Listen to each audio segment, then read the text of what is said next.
passionate instigator and dynamic problem solver, Dr. Kevin Ross Emery, the host of the Dr. Kevin Radio Show, will be taking you outside the box, behind the curtain, and identifying the load of BS we are fed every day.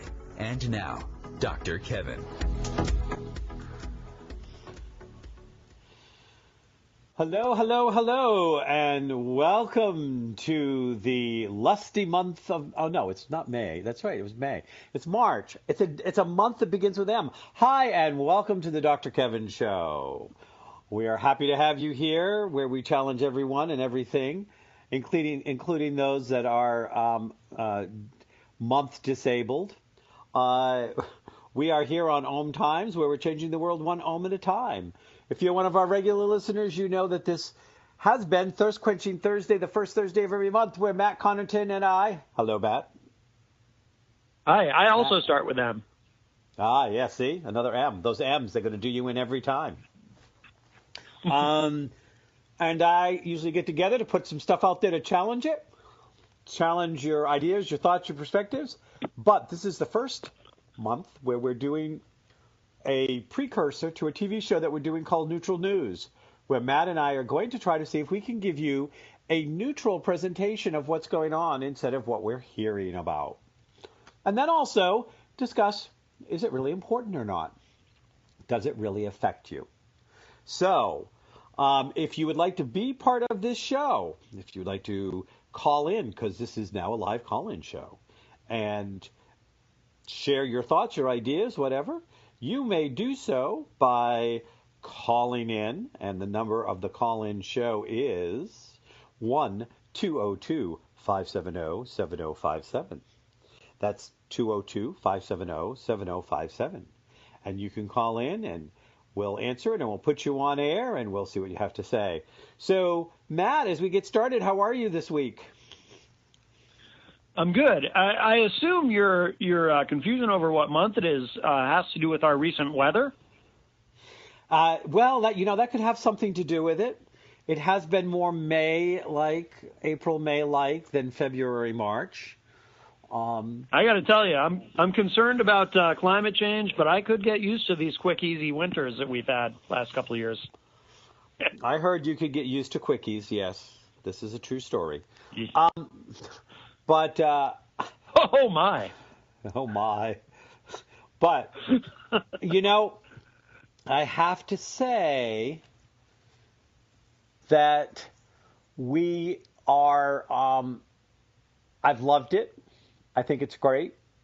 From a personal, oh my God, I can't believe it, 265-day degrees and 270-degree days in a row, back to back. Oh, isn't this fabulous? Mm-hmm. It makes me nervous. Yeah, no, I know what you mean. Makes me nervous. I know what you mean. It does I as well. So there's, some definitely stuff out there. And if we're to believe the scuttlebutt that comes out of mainstream media, there's being some real push to really cut back the EPA and really try to take science out as a reason why our government might make bills. What do you think of that? Should science be eliminated from the decision-make process? Well, as someone who believes in science, no, I don't think so. But, of course, there has been this tendency with the Trump administration to kind of appoint these human poison pills to these agencies like the EPA, they just confirmed Rick Perry today. I think it was today or yesterday. He was confirmed to head the Department of Energy when, of course, he famously couldn't remember that he wanted to eliminate that agency, but he did say ultimately that he wanted to eliminate it. So there's that. I guess that's Trump's idea of draining the swamp. He's going to kill off these agencies from within, including the EPA, which was started under Nixon, who would probably be considered a liberal today. Oh, that's a scary thought. Really? Oh, Nixon? I think so, yeah.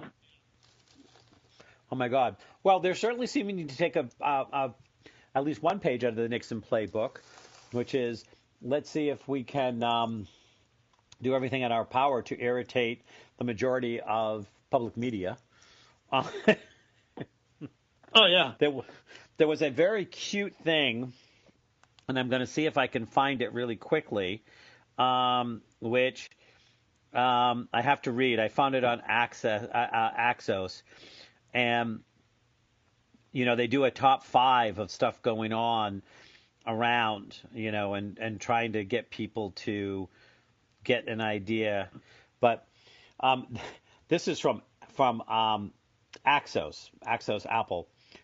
Life, or at least work, can be tough for a reporter covering Trump. But thankfully, there are people like Tom Hanks who appreciate their efforts. Today, he sent the White House press corps a brand new espresso machine with a note that read, "Keep up the good fight for truth, justice, and the American way," especially the truth part. Very nice. Yeah, hey, go Tom. Maybe he'll run for president. Well, have you seen that there's some conversation about whether Oprah might run for president in 3 years?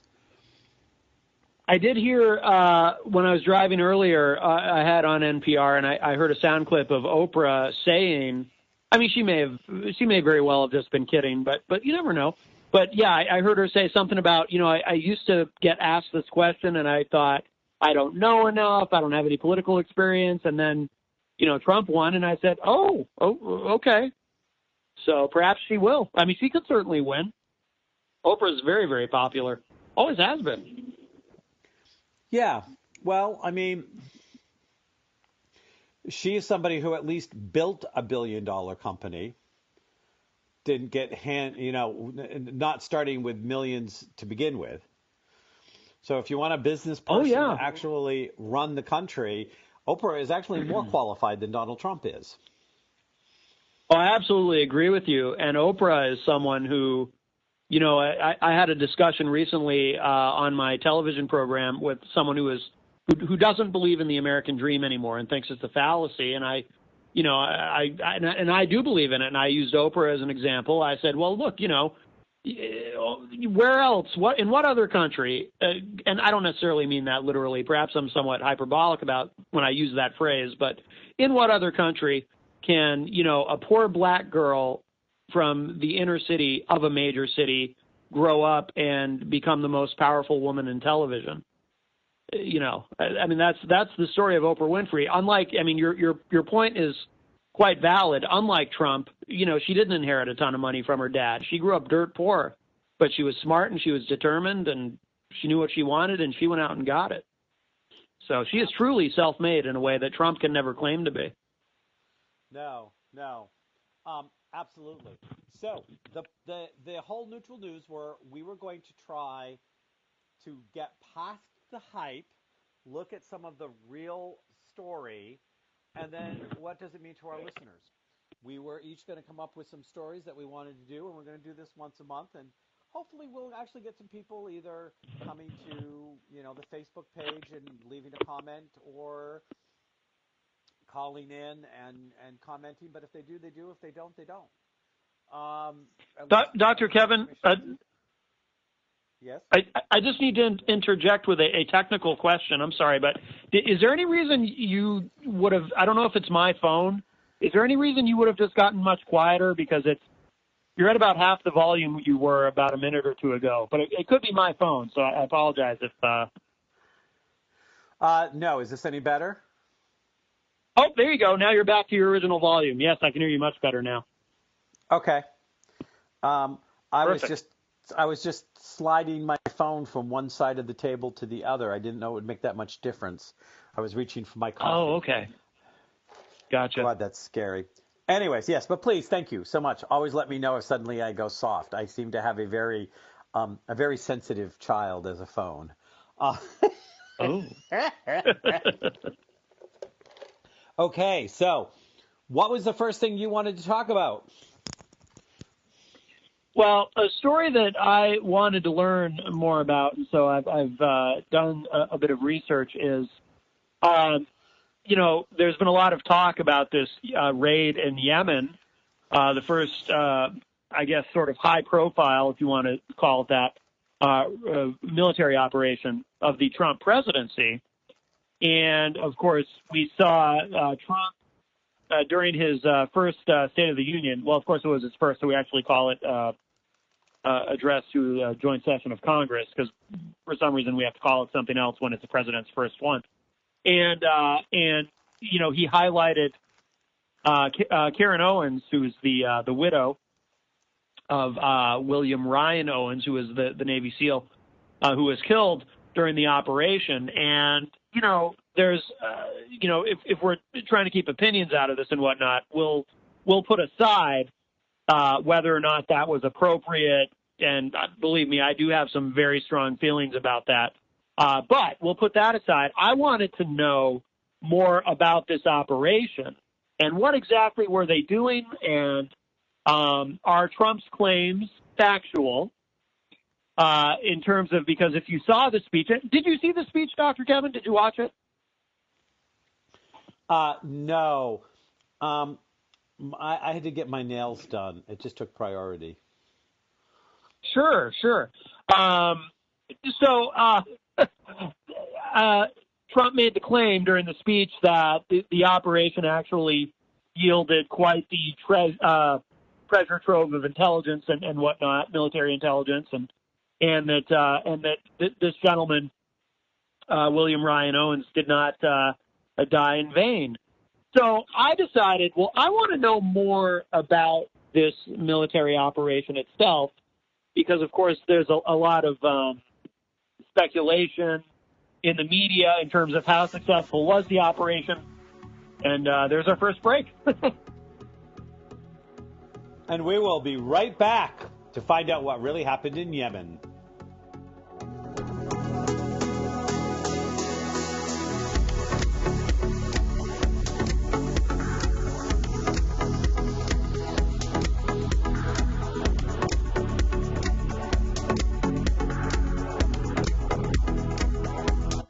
Conscious media for conscious minds. OMTimes. Have you ever wondered how to change your love paradigm? The secret key is finding a love partnership, not just a regular connection. How do you find these? Through conscious relationships. Ascending Hearts Dating is a dating site for people like you that believes in second chances and a different type of spiritual connection. Try Ascending Hearts for free today at ascendinghearts.com and change your love paradigm. Ascending Hearts, the premier dating community for the spiritually awake.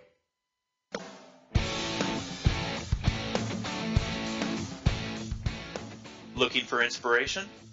Want to be inspired? Not sure where to go? Find Mark and Kim every Wednesdays at 3 p.m. Eastern on Inspired Living. Topics will elevate consciousness and range from metaphysics to the human and social experience and all things spiritual. Welcome to an inspired community that offers support, encouragement, and new ways of thinking. You are the inspired and the inspiration.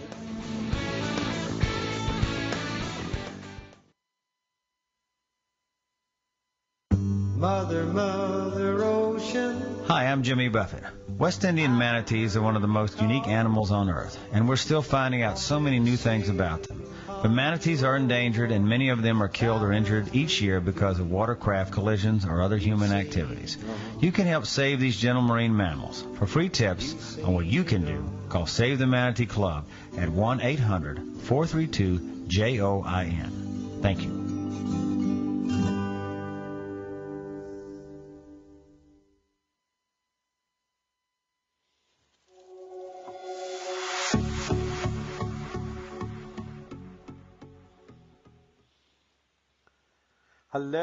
Hello, and welcome back to the Dr. Kevin Show, where we're doing our monthly neutral news with Matt Connarton from Matt Connarton Unleashed.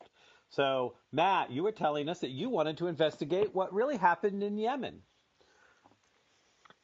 Right, yeah, because, you know, obviously, as so often happens in the media, you know, the issue winds up turning into a partisan thing, or, you know, obviously the Trump administration will claim it was a success, and his detractors will claim it was a failure.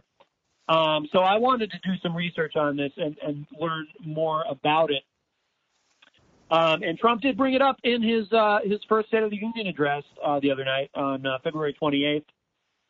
But the defense, not only the Trump administration, but the Defense Department is claiming it was a success. And this was the raid was back on January 29th, for those who don't know, and it was Trump's first counterterrorism operation after taking office. The Department of Defense is claiming that they were able to gather a lot of intelligence and documents and electronic devices and so forth, and they killed a number of enemy combatants. But part of the concern is, and it's not strictly partisan. John McCain, of course, has continued to be kind of a thorn in the side of the Trump administration, even though they are of the same party. And he and others who have criticized this are saying, well, they may have gathered some intelligence, but it was, there was a lengthy firefight involved that killed not only Owens, but wounded 3 American soldiers and killed untold numbers of civilians. And there's also been a lingering question of, was the intelligence gathered actually worth anything?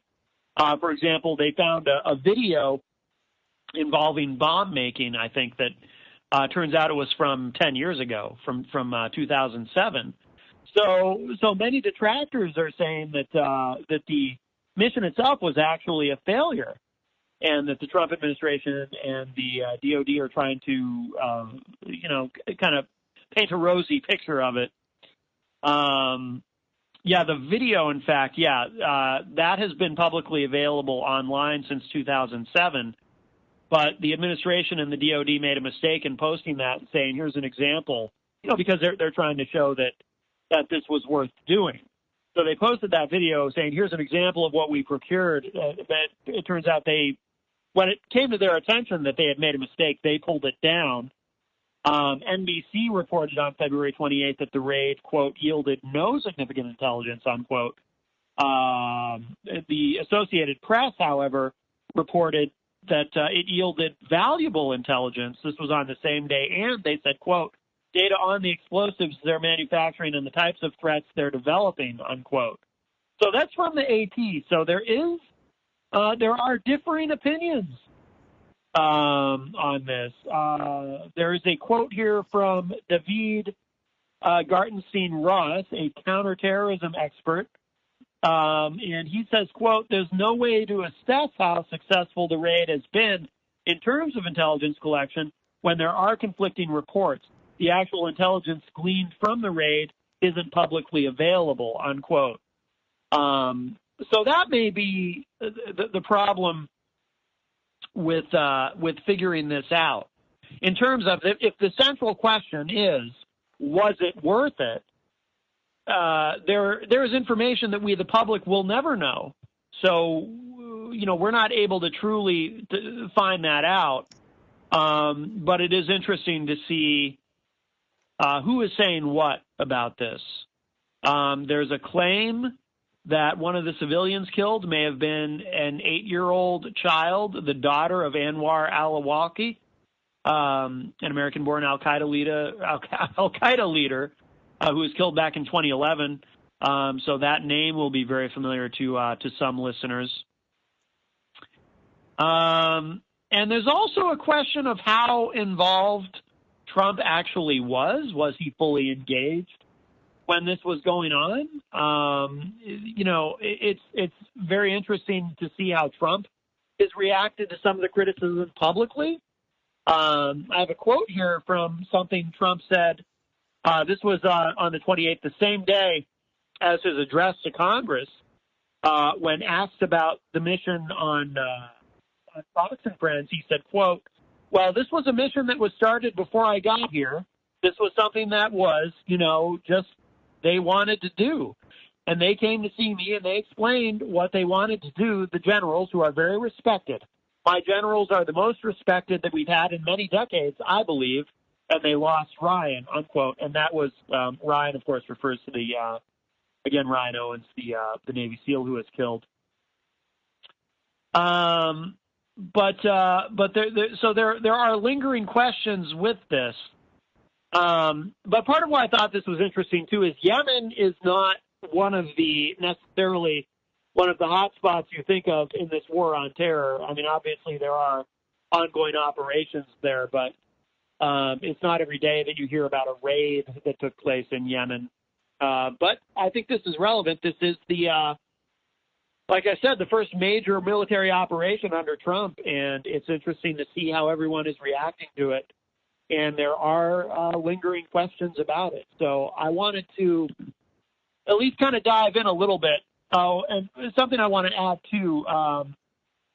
The Obama administration is claiming that they are countering what Trump has said about, well, this whole thing was planned under Obama. Colin Powell, who served as the national security advisor. I'm sorry, he was a national security official under Obama, not the NSA advisor. But he fired off a series of tweets on Thursday arguing that while the Defense Department had discussed the Yemeni raids with Obama in general fashion, the specific raid attempted by the Trump administration was not brought up. So he is countering Trump's claim that this whole thing was planned under Obama, and they just hadn't gotten around to executing it yet. So there's a lot that we don't know, but I think it's kind of interesting to examine what we do know so far. And it's a very murky picture. And of course, as is so often the case, everyone is trying to spin it in a way that benefits themselves politically, which is, typical. Standard. Simply standard. Mm-hmm. Operating procedure. It's just standard operating procedure. If you make it look good, it was us. If it doesn't look good, it was them. Exactly. That is how the game is played. That is how the game is played. Now, so looking at what we know of the facts are we lost guys on the ground. Mm-hmm. The facts are civilians got killed. Yes. The facts are the only evidence that we have of anything being recovered that they've shared is a 10-year-old video that was available on YouTube. That's correct. Okay. Those are, yes. And the facts are that our generals, whether under Obama or under Trump, were for this mission, but we have nothing beyond that as far as did Obama support it or not, because if he supported it, why didn't it happen? But we don't know because he's not spoken out on it. And then everything else is up to conjecture. And this is what the American people have to start looking at, is saying, what are the actual facts? We know military people died, our people died, some of their people died, and a bunch of civilians died. That we know. That can't get changed. That's a fact. Right. And the military was for it. That's a fact. If we decide in the long run that it really was not a valuable thing, or it was a valuable thing, that should reflect on, are we giving too much power to the military?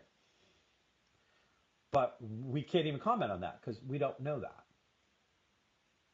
Now, what we do know is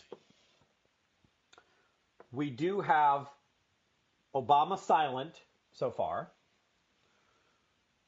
Trump making claims that are unsubstantiated, and Colin Powell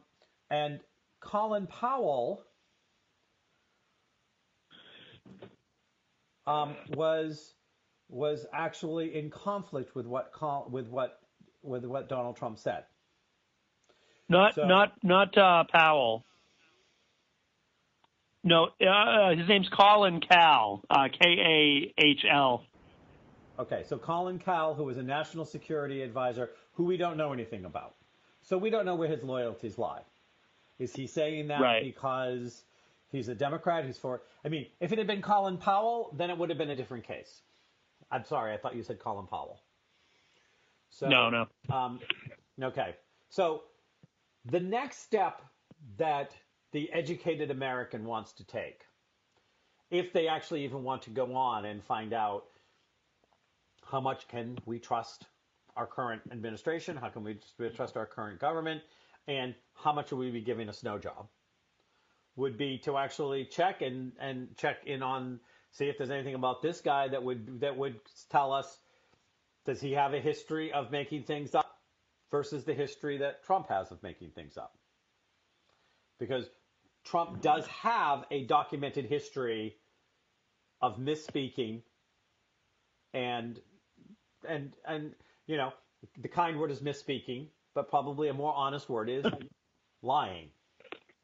Trump has a well-documented history of lying, not just on the campaign trail, but since he's been president. And this is not an opinion. These are facts. I've actually been reviewing a document which is the 100 first lies that Trump has told since he's been president that are documentable. That's actually an article I was reading. Okay, so, you know, the thing is, this isn't, oh, I'm just a liberal, so I'm picking on Trump. We have to communicate the fact this president has 100 lies. Now, were they all important lies? No, some were little white lies. Sure. Some could have been an honest misspeak. I was looking through some of them. And that's the sound of the music, and we'll be right back on our Neutral News Thursday.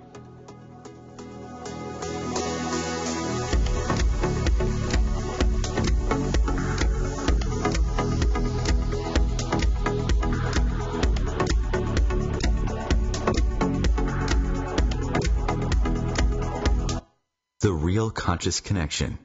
OMTimes Radio. IOM FM.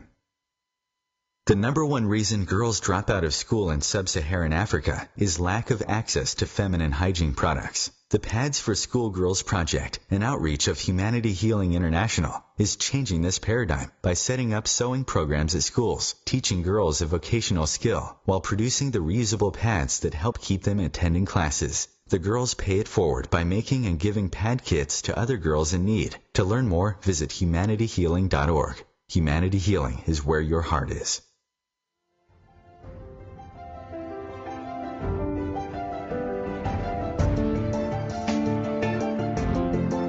Have you been searching for a perspective beyond the mainstream? Check it out. Join your hosts Cielito Pascual and Diana Gold Holland on Share International Radio for thought-provoking views behind the news, Sundays at 1 p.m. Pacific, 4 p.m. Eastern on OMTimes Radio. You can also find us at shareontheairradio.org. This may be the message of hope you've been waiting for.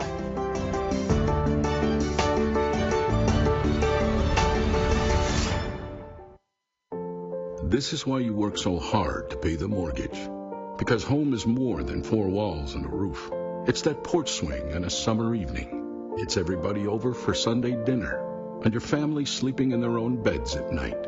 Making Home Affordable is a free government resource that can make paying the mortgage easier. Call 888-995-HOPE or visit makinghomeaffordable.gov. Good night, Mama. This is why. Brought to you by the U.S. Treasury, HUD, and the Ad Council.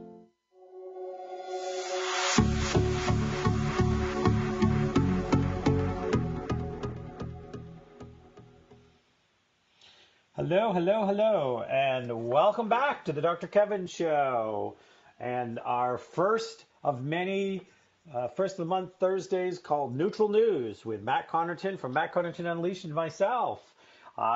You can call in and ask your questions, or you can Facebook them to us, or tweet us and just put the little @ sign at @MyDrKevin, at MYDRKEVAN, and it will pop up, and we'll share your thoughts, your ideas, or your concerns.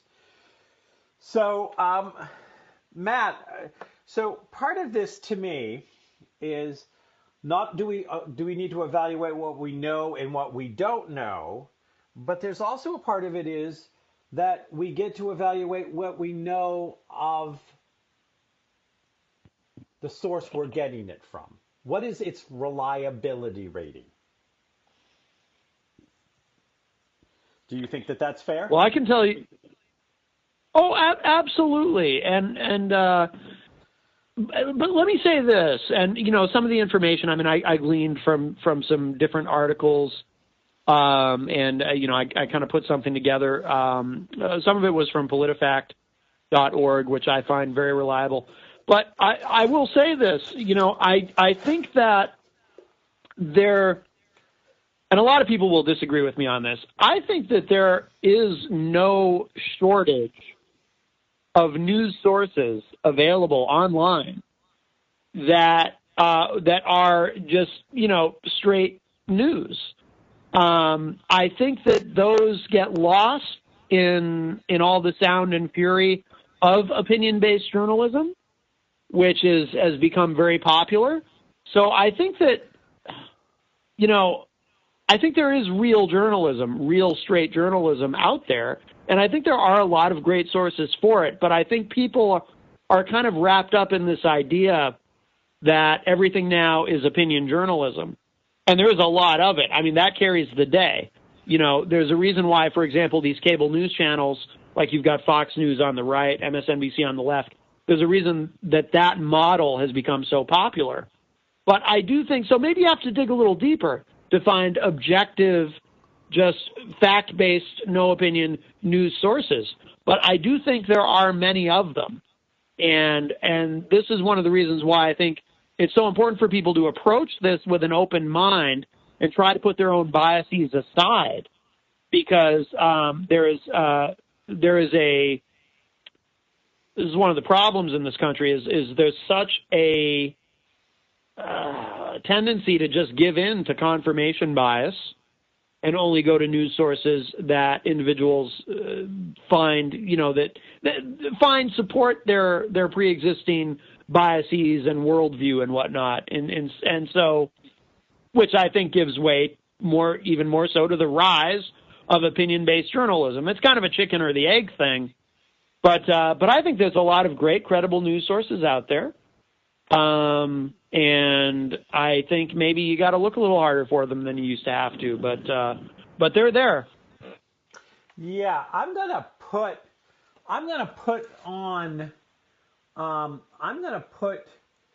out there also that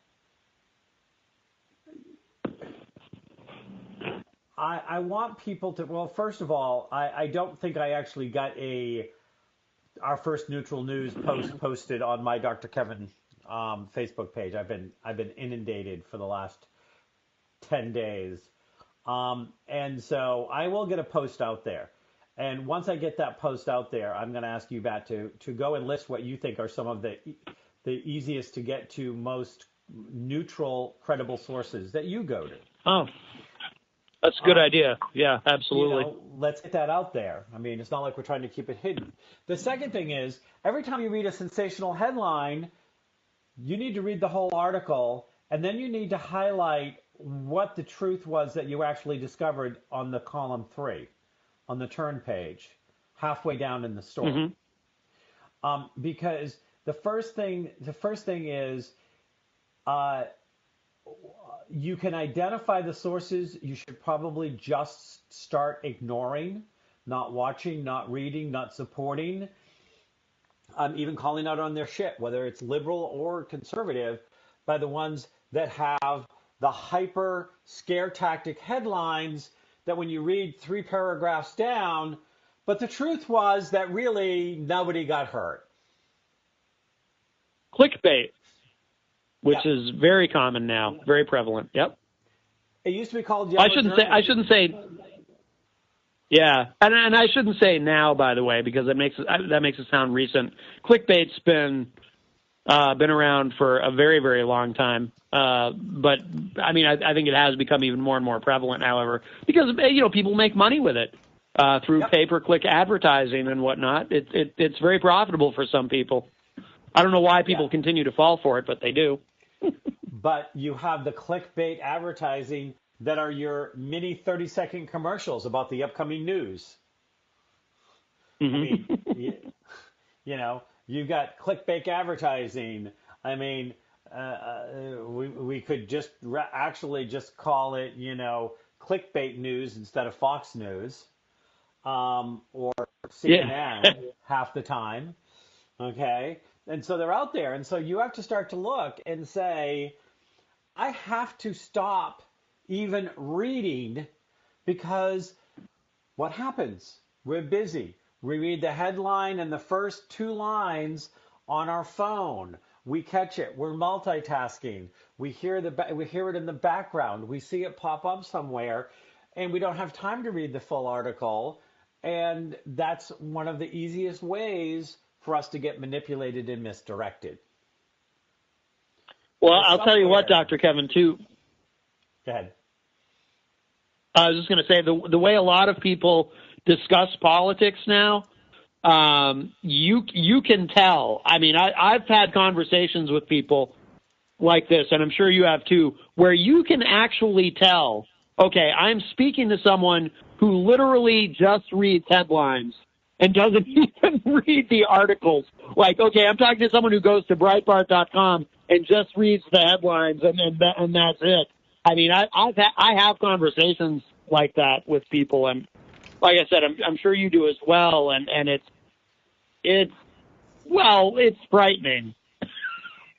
Well, I have friends, I've had clients that have called me to do the sky is falling sessions, because so far I've been told at least 50 times, well, they've already repealed Obamacare, They repealed it. They repealed it. They repealed it. It happened. It repealed. I read it. It repealed. He repealed it. It was repealed by midnight on January 2nd. Did you know that?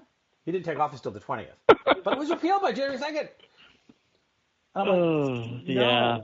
No, stop.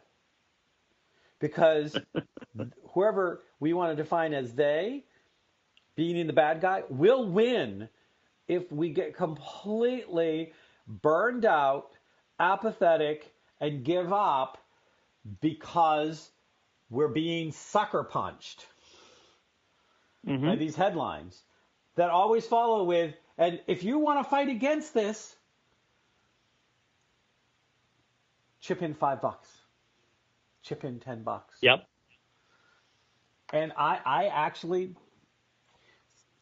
had some egg on my face when there was a petition which looked good, but I didn't have the time to go through it, and I kind of sort of trusted the source, and I have not trusted that source since, because I signed it and I put it out on my social media, and somebody who is retired and has time to read everything word by word questioned some of the stuff, and I went, I'm not sure that I might not have still signed it, but I wasn't under full knowledge of everything, and I went, okay, stop. 80% is not good, because right now they're hiding everything in the 5 with 95% bluster and fluff and misleading comments. And it's sad. And it's easy to fall into that too. It sometimes, in the social media era that we live in, people share out articles and then realize later, oops, this was a hoax, or it's difficult. It is difficult, and hopefully it will get America to pay better attention again, because America just stopped paying attention.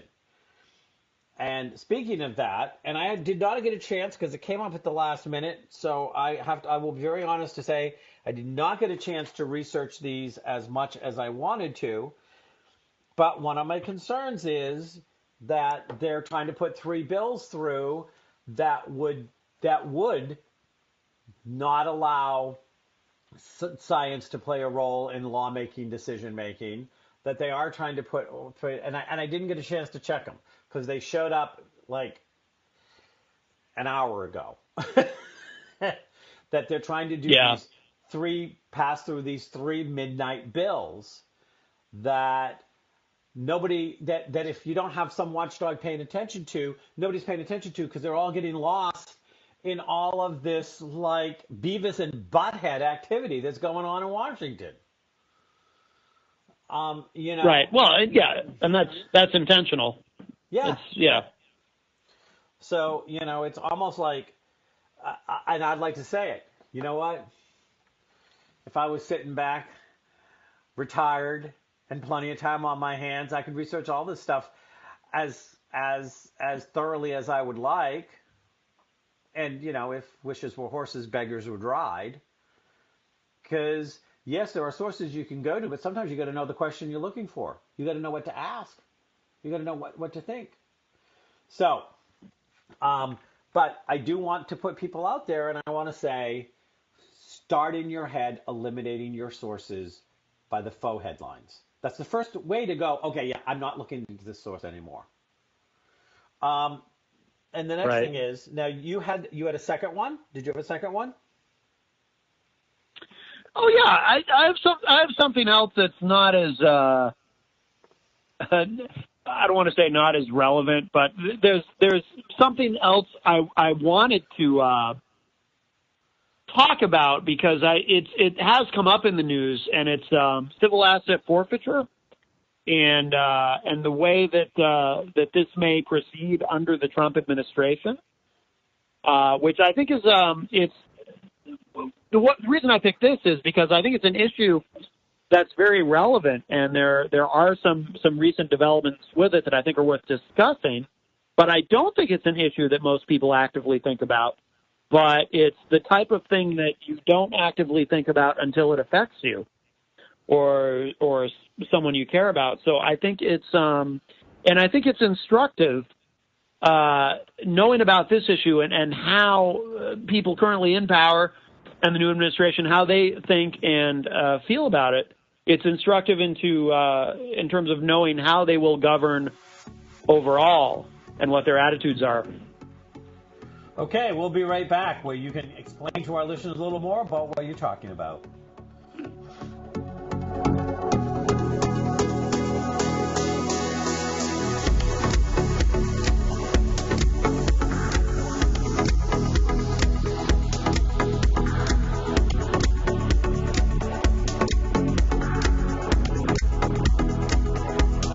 Feed your soul with waves of consciousness on OMTimes Radio. Host your show on IOM FM, the radio network of OMTimes Media, one of the more recognized brand names in the conscious community, and is backed by the extensive marketing reach of OMTimes. Hosting a show on IOM FM immediately connects you with our extensive dedicated community. Eros Evolution is where sexuality and spirituality meets. Join me, clinical sexologist Martha Tara Lee, on Eros Evolution on Thursdays, 4 p.m. Eastern on OMTimes Radio. Every 2 minutes, an American is sexually assaulted. The majority of victims know their attacker. It could be your friend, your neighbor, or someone you met at a party. If you said no, it's rape, and it's a crime. This is Christina Ricci with RAIN. Call the National Sexual Assault Hotline today at 1-800-656-HOPE or visit RAIN.org. That's RAINN.org. Brought to you by RAIN and this station.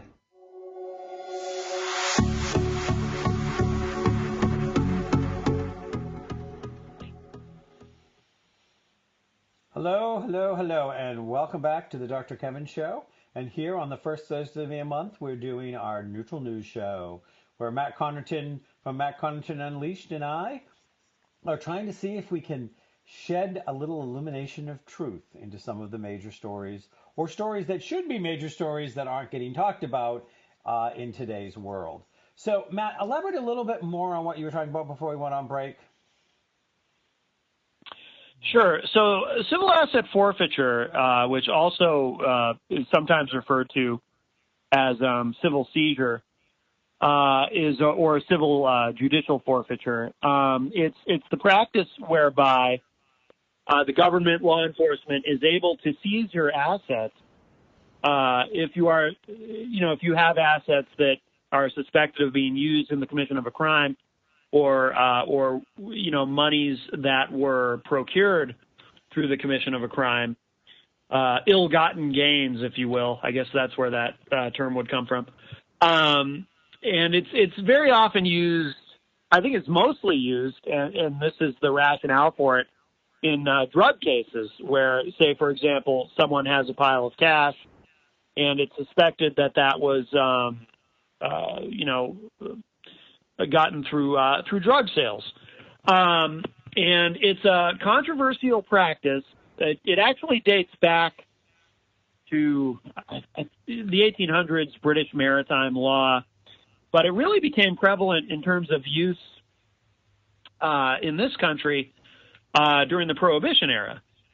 And essentially, proponents of it argue that it's an invaluable tool in terms of fighting drug trafficking, being able to seize assets and I just lost my internet. Seize assets and fight the drug war that way. But critics will argue that it allows for government abuse of citizens through this use, and unfortunately, for people who get caught up in this, who are not guilty, because again, the government doesn't have to convict you in order to seize your assets. They merely have to, charge you in terms of their suspicion that you've done something wrong. It's extremely difficult to get your assets back if you are found not guilty, because the government at that point has already taken your assets, so it's difficult to then hire an attorney. In other words, the burden of proof is on the individual whose assets have been seized to then prove that their assets should not have been seized because it had nothing to do with criminal activity. So it really came into heavy use during the Prohibition era, and then again, beginning officially with the war on drugs in 1980, and it is used today. And the reason it's particularly relevant is Jeff Sessions, our new Attorney General, is a strong proponent of civil asset forfeiture, and he feels very strongly, of course, he's very pro-drug war and feels that civil asset forfeiture is a good thing. And then several weeks ago, there was a video of where Donald Trump had met with law enforcement officials from around the country, and this issue came up, and he also seemed to agree with civil asset forfeiture. Of course, there are a lot of organizations that fight against it, including the ACLU. There is also, there's quite a few organizations that fight against it, but I guess the ACLU would be at the top of the list. The Obama administration did make some suggestions that this needed to be curtailed, although I don't think they ever tried to do anything legislatively. But in several states around the country, there is legislation to try to either end or suppress civil asset forfeiture. So the reason I think this is important is specifically because it's not an issue that is discussed very much, but it can have a tremendous effect. Like I said, if this is something that happens to you, it could happen to anyone. You know, you're driving and you get pulled over, and the police decide to search you for any reason, and they find that you have a large amount of cash on you, and they suspect that something is awry, they can actually seize your cash and anything else that you have in your vehicle right there on the spot. This is something that does happen. It's not as rare as people probably think it is. So whether or not you think it's a good thing or a bad thing, or you're neutral on it, I think it's something worth being aware of, specifically because it's something that the average American probably is not aware of. And this may continue to be a larger issue as the country continues to grapple with questions about the drug war and should we be legalizing certain things and whatnot, and interactions with law enforcement. There are a lot of ancillary issues around this that I think could bring civil asset forfeiture to the forefront of being a much greater issue in terms of the public consciousness. So that's so for people who aren't aware of it or don't know anything about it, there you go. I think this is something worth knowing about. And I think people should learn more about it and form an opinion about it, because I do think it's more relevant than the average American probably realizes. So 2 or 3 things come to mind that I want to put out there before we run out of time on this subject. Sure. And then a side comment, which is about Jeff Sessions. But so the first thing is, all I can think of is, so if we prove that anything that Trump did was illegal, can we seize all of his assets and take care of the national debt? I mean, would it allow us to do this? I'm just saying, if you're going to see some assets, let's see some assets. Right, make a difference. I mean, he's the wealthiest man in the world, if you ask him. So he could certainly take care of the debt, write a check. Anyways, but on a more serious note, I do know somebody years ago that this happened to, that lost everything. It led to the end of his marriage. It ended up to him going bankrupt. And at the end of the day, he was innocent, and he proved he was innocent. But it was too late. His business business was forced out of business. He lost his restaurant. It created a pressure. The pressure ended up ending his marriage. He ended up going on and having a heart attack over the stress of it all. He was homeless for a while, and at the end of the day, he was innocent. So I know just how devastating this can be. And he was just a quote-unquote average Joe. Mm-hmm. Running a business. And could happen to anyone. And it could happen to anyone. And they can go in and, in Europe, you're considered guilty and you have to prove yourself innocent. Here, it's supposed to be the other way around, which means why would you be seizing the assets, which also cripples the person from defending themselves? How does somebody defend themselves if all of their assets have been seized? You're setting them up to fail. That's why most people, statistically, even if they're acquitted of the crime that they're charged with, they never get their assets back, because the burden of proof, even if you're acquitted, is on you to then sue the government to get your assets back. Well, with what lawyer? The government already took your money. So most people don't get their assets back, even if they're acquitted. Yep. So this is a very real thing, and I know somebody that it happened to. And it literally destroyed his life. His health, his marriage, his business, everything. He was a shell of a man. And it took this thing went on for over a decade. It dragged on and on. It was a nightmare that never ended. That is heartbreaking. Yep. Yeah. And at the end of the day, again, he was innocent. How American is that? So that does have some concern. Of course, they've passed this law in Arizona that I've not had a chance to look into, which basically says that if you're involved in something that goes bad, even if you weren't part of it going bad, like a quiet protest, that somebody, even if it could happen to be somebody who maybe is on the other side of your protest, starts problems, everybody involved can have all of their assets seized and go to jail. Wow. Protesting. That's passed in Arizona.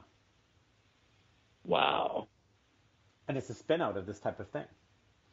And the reason it got passed is it got passed by the Republican legislature because of the fear over all of these town hall meetings where thousands of people were showing up and going, we're not paid protesters. We're in your district. I work at this hospital. I am a teacher at this school. Nobody is paying me here to tell you, do your job. Do your job. That's right. Now, democracy is awfully inconvenient, isn't it? Yes, it is. And then the last thing, and we're probably going to run out of time, but, Jeff Sessions has removed himself from the FBI investigation, if one happens, around Russia, because he said, I had no contact with Russia during Trump's campaign. Now he's saying, well, what I meant is I had no contact with Russia about Trump's campaign. But the question was, did you have any contact with Russia? He said, no. But he did, twice. But he says because he didn't talk about the Trump campaign, which we can't prove one way or the other, that he didn't actually answer the question wrong. What do you think? because these are his words. It is now clear he's admitted that he talked to them twice, but it was in his capacity as a senator on foreign relations, which no other senator on foreign relations was having conversations for any reason. None of them, Republican or Democrat, were having conversations, but he was having it. But he was already involved with the Trump campaign, but he says because he wasn't talking about the Trump campaign, that he didn't lie under oath and testimony. Thoughts? Believe it or not, because I don't like him, but I will actually, I've been reading up on this today. I will actually defend him a tiny bit in this one regard. I can understand why, from his perspective, when asked that question, it didn't occur to him that, in other words, he interpreted the question, but I can kind of see why, but he should have known better. So he did the right thing in recusing himself. Yeah. See if he keeps his job. Okay, thanks. And a successful first neutral news, I think. Do you think? I think so, Dr. Kevin. Okay. We'll talk soon. And have a good night. All right. Bye, everybody.